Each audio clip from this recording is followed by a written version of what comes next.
நண்பர்களே, உலகம் ரகசியங்கள் நிறைந்தது. பூமியில் மிகவும் மர்மமான பல இடங்கள் உள்ளன. பூமி மட்டுமல்ல, வானமும் கடலும் மர்மங்களின் தாயகமாகும். நாம் கடலை பற்றி பேசினால் மனிதர்களாகிய நாம் ஒரு நல்ல ஆழத்தை அடைந்து விட்டோம்.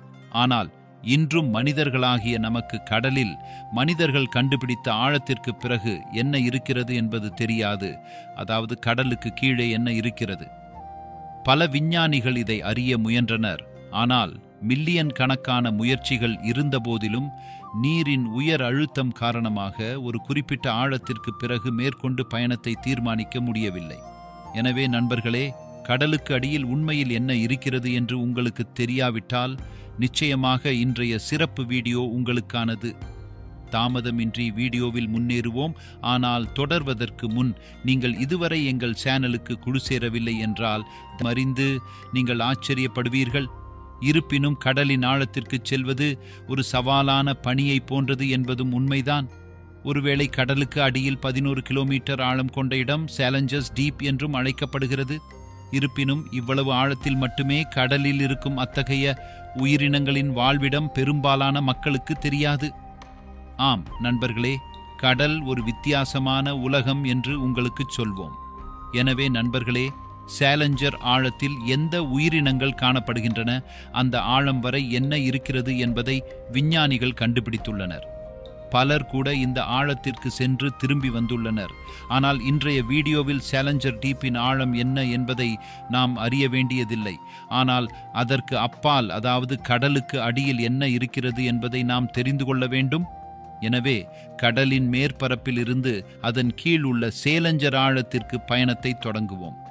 நண்பர்களே, ஒரு நபர் கடலின் மேற்பரப்பில் இருந்து 200 முதல் 250 மீட்டர் ஆழத்தில் மட்டுமே நீந்த முடியும்.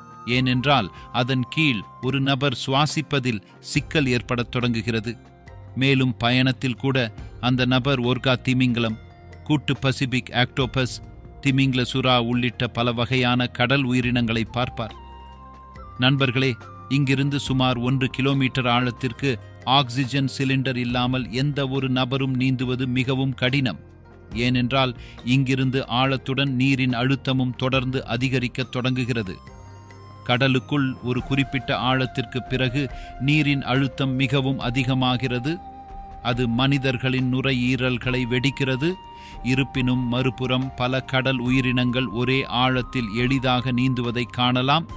மேலும் தொடர்வதற்கு முன் கடலில் 700 மீட்டருக்கு கீழே சுமார் 700 மீட்டர் ஆழத்தில் எதிரி நாட்டின் நடவடிக்கைகள் நாட்டை பாதுகாக்க நீர்மூழ்கி கப்பலால் கண்காணிக்கப்படுகின்றன என்பதை எங்களுக்கு தெரியப்படுத்துங்கள். இந்த ஆழத்தில் கூட நீர் அழுத்தம் மிகவும் அதிகமாக உள்ளது. நண்பர்களே, நீரின் அழுத்தம் இதையும் தாண்டி அதிகரிக்கிறது. சில நேரங்களில் அந்த அழுத்தம் காரணமாக நீர் மூழ்கி கப்பல் வெடிக்கும் அபாயம் அதிகரிக்கிறது. கடலுக்கு கீழே 1000 மீட்டர் முதல் 4000 மீட்டர் ஆழத்தில் எரிமலைகள் உள்ளன. ஆச்சரியப்படும் விதமாக கடலில் உள்ள இந்த எரிமலைகள் கடலின் அந்த ஆழத்தில் கடல் உயிரினங்களை உயிருடன் வைத்திருக்க ஆற்றலை வழங்குகின்றன. நண்பர்களே, ஜப்பானிய சிலந்திகள், நண்டுகள் மற்றும் நீல திமிங்கலங்கள் உட்பட இன்னும் பல கடல் உயிரினங்கள் இந்த ஆழத்தில் காணப்படுகின்றன. 1000 மீட்டருக்கும் கீழே உள்ள ஆழத்தில் இருந்து இருள் ஆட்சி செய்யத் தொடங்குகிறது. ஆம் நண்பர்களே, இங்கே கீழே சூரிய ஒளி குறைந்து அடர்த்தியான இருளின் விதி சுமார் 16000 மீட்டர் ஆழத்தில் தொடங்குகிறது. இந்த இடத்திற்கு விஞ்ஞானிகள் சேலஞ்சர் டீப் என்று பெயரிட்டுள்ளனர் என்பதையும், விஞ்ஞானிகளால் கட்டப்பட்ட சில சிறப்பு இயந்திரங்கள் மட்டுமே இங்கு வந்துள்ளன என்பதையும் எங்களுக்கு தெரியப்படுத்துங்கள். நண்பர்களே, சேலஞ்சர் ஆழத்திலிருந்து சிலர் உயிருடன் திரும்பி வருவதில் வெற்றியும் பெற்றிருக்கிறார்கள். ஆனால் இதுவரை மனிதர்கள் அதில் எந்த வெற்றியையும் பெறவில்லை. மனிதர்களாகிய நமக்கு தெரியாத இது போன்ற பல கடல் உயிரினங்கள் சேலஞ்சர் ஆழத்தின் கீழ் காணப்படலாம் என்று விஞ்ஞானிகள் நம்புகின்றனர். எனவே நண்பர்களே, எங்கள் பயணம் சேலஞ்சர் டீப் வரை வந்துவிட்டது. இப்போது கடலுக்கு அடியில் உண்மையில் என்ன இருக்கிறது என்பதை நாங்கள் தெரிந்து கொள்ள வேண்டும். எனவே நாம் கண்டுபிடிக்கலாம். நண்பர்களே, கடலின் ஆழத்தில் சேலஞ்சருக்கு அடியில் என்ன இருக்கிறது என்பதை புரிந்து கொள்ள நாம் முதலில் பூமியின் அமைப்பை புரிந்து கொள்ள வேண்டும். பூமியின் மேலோடு அடுக்குக்கு கீழே மேண்டில் அடுக்கு உள்ளது. எண்ணெய் மற்றும் பல வகையான இயற்கை வளங்கள் அதன் மேல் பகுதியில் காணப்படுகின்றன. மேண்டில் அடுக்கின் மேல் பகுதியிலிருந்து துளையிடுவதன் மூலம் அனைத்து இயற்கை வளங்களையும் நாங்கள் பிரித்தெடுக்கிறோம். ஆனால் இவை அனைத்தையும் நாங்கள் நன்கு அறிவோம். எனவே கடலுக்கு அடியில் என்ன இருக்கிறது என்பதை நாம் அறிந்து கொள்ள வேண்டும். நண்பர்களே, பதிலை அறிந்து நீங்கள் அதிர்ச்சி அடைவீர்கள். ஆம், உண்மையில் கடலுக்கு அடியில் ஓடும் நதிகளை தவிர வேறெதுவும் இல்லை. நான் என்ன சொல்கிறேன் என்பதை பற்றி நான் பைத்தியம் என்று நீங்கள் நினைக்கலாம் என்று எனக்கு தெரியும். ஆனால் அது உண்மையில் உண்மை. அது நான் அல்ல, ஆனால் விஞ்ஞானிகள். ஆம் நண்பர்களே, உண்மையில் கடலுக்கு அடியில் ஆறுகள் உள்ளன.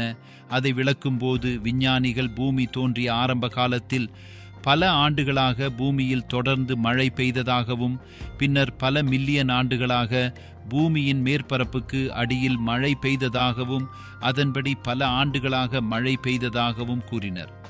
அதன்படி பூமியில் உள்ள கடல் நீர் மிகவும் குறைவாக உள்ளது.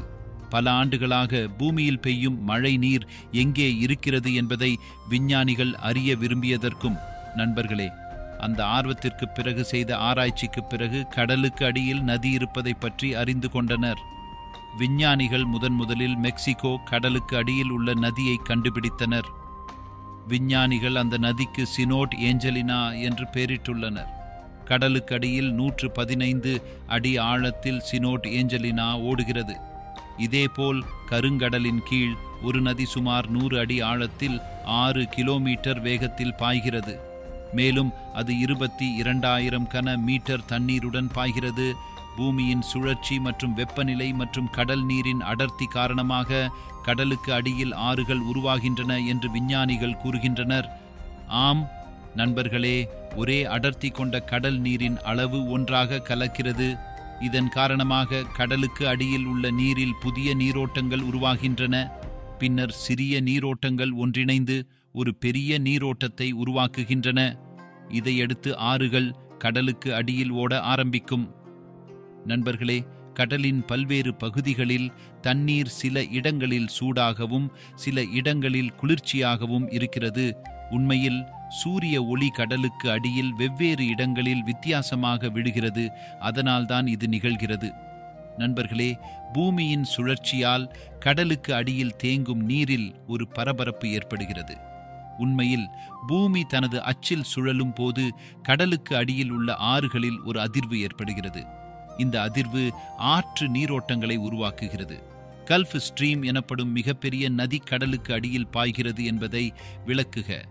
வளைகுடா நீரோட்டத்தை பொறுத்தவரை உண்மையில் பூமியில் உள்ள அனைத்து ஆறுகளின் நீரை விட வளைகுடா நீரோட்டத்தில் அதிக நீர் உள்ளது என்று விஞ்ஞானிகள் நம்புகின்றனர்.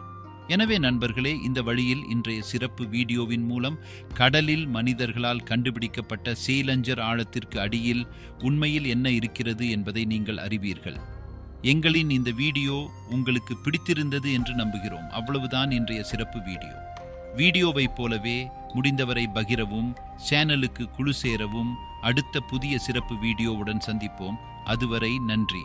ஜெய் ஹிந்த், ஜெய் பாரத்.